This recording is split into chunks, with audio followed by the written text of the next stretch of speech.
Shalom shalom wa Tanzania popote pale mlipo, ninawasalimu katika jina la Yesu Kristo ali hai.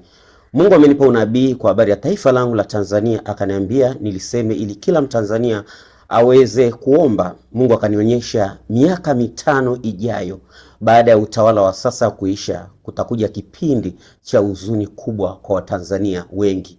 Yaani kuna utawala utakao kuja, kuna rais atakayekuja kwenye madaraka, kuna rais atakayekuja kuongoza taifa ile Tanzania, ambapo Watanzania wengi watajikuta wanapita katika kipindi cha huzuni kiasi ambacho itagharimu wengi sana, maisha yao hayatakuwa mazuri. Na Mungu akaniambia niwaambie Watanzania waombe kwa sasa, wamtengeneze rais wamtakaye katika roho, waombe ili Mungu aweze kuwapa yule kiongozi ambaye wanamtaka.